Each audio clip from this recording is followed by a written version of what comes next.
Hello, you're welcome along to Cheltenham Day 2 preview. It's Daniel Hussey here. Really appreciate all the feedback on the Day 1 video. I know a lot of you like this format, so we'll go through it. Obviously, very tough day there. Hit the crossbar one or two times, but overall was disappointing enough. It was a great day of racing, to be fair. Like Constitution Hill, absolute superstar. Dicer Dino definitely wouldn't have beat him, to be honest with you, so we never really stood a chance there. Blue Lord ran okay in the Arkle. Other notables there were, Queensbrook second. She probably got to this front a bit too soon and was beaten, but Marie's Rock was very impressive and absolutely delighted for her owners there and trainers, Nikki Henderson as well. So the Brits are absolutely flying on day one.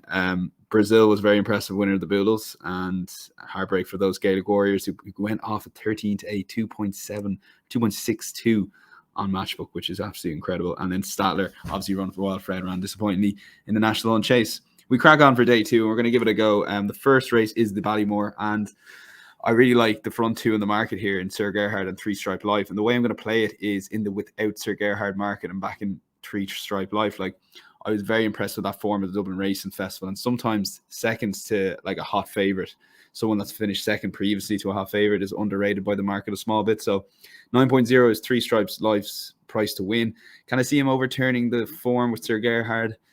The step up and trip might help Three Stripe Life a small bit more than Sir Gerhard, but I don't think it will close that gap sufficiently enough. So the way I'm going to play it is without Sir Gerhard market, I'm going to go for Three Stripe Life. That's my play in that race. Honourable mention to What Do You Want to 24.0, but to be honest, I don't think he's quick enough to keep up with these in the Ballymore. So Three Stripe Life without Sir Gerhard is my play in the Ballymore. Brown Advisory Novices Chase. I really like the top three in the market as horses. Brave Man's Game, fantastic. I think he's going to be this year's King George winner. Kempton, Lahan Press, unbelievable jumper, and he's just improved race by race. And Ahoy Senior, I love what he did at Newbury. He's a galloping sort of horse, but I don't know. There's question marks over all three in some capacity. It's going to be a great race. So I'm actually going to play it by going for the fourth favourite in Capodanno. I was very impressed with his run behind Bob Ollinger. I actually think that form is going to work out very well. Obviously, Bob Ollinger runs on Thursday, so we'll see how good it runs. But he's obviously crying out for the trip over 3 miles. It was like 2.5. And at Leopardstown, he fell early on, so we never got the opportunity to see how good Capodanno is. But Mark Walsh had a winner today. I'd be pretty sweet on Capodanno having a big run in the winning place markets for me. So that's how I'm going to play that race. In the 210, the Brown Advisory, the Carl Cup, I've had no luck. I don't think I've ever won the Carl Cup. This is a very tough race in general. I'm going to take two swings at it.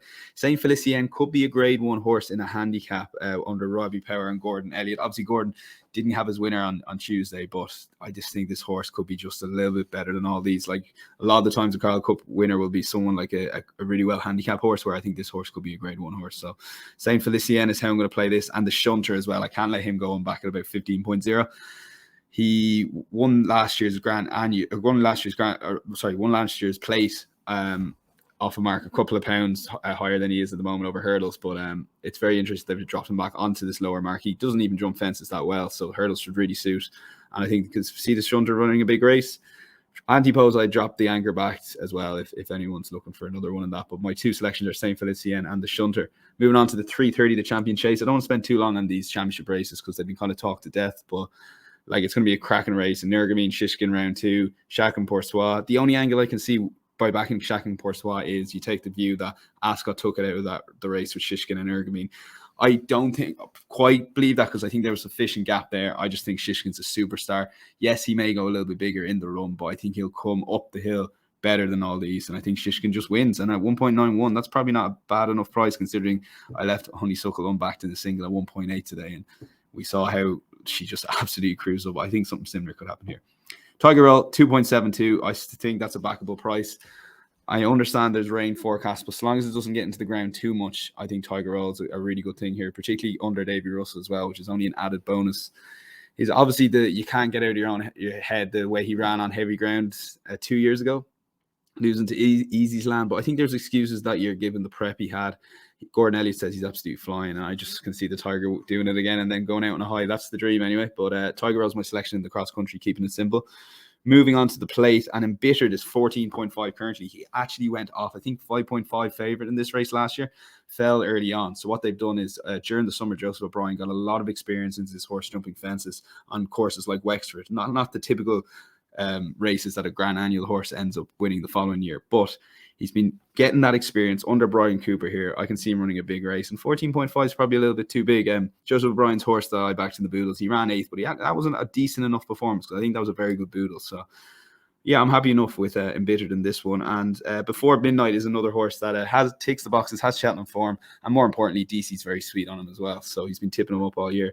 He's going to be my play Before Midnight. And the only other one I've had backed anti-post is Buddy Rich, but the two I've selected are Embittered and Before Midnight. Finally, the 5:30. I think we have a wrong price at the top of the market. I do think American Mike should be a lot shorter, very close to Facile Vega, if not the same price. And I can actually see if Gordon Elliott's having a good day, the American Mike could go off favorite here. He's 3.8 currently versus 2.6 Facile Vega. Of course, there are a little bit unknowns, and given the form of Willie Mullins is second and third strings and bumpers, he doesn't really win this with first strings. He tends to win it like a relegated 26.0, that sort of thing. American Mike at 3.8, that's the way I'll play this race. I find it tough to kind of pick a nap. I think I'm going to double up American Mike and Tiger Roll as a kind of matchbook multiple to do. But other than that, that's the way I'm going to play this race. Really appreciate you listening to the video. I know people like these short, concise tips. Do give us a thumbs up if you like the video. Comment below your nap of the day. If it's Tiger Roll, if it's American Mike, if it's Shishkin, let us know. And other than that, check out the Matchbook betting podcast, which is out now. And Tom Stanley, Declan Ricks, Matt Toombs, and Mihal DC go through the card in a lot more detail. If not, I will chat to you tomorrow.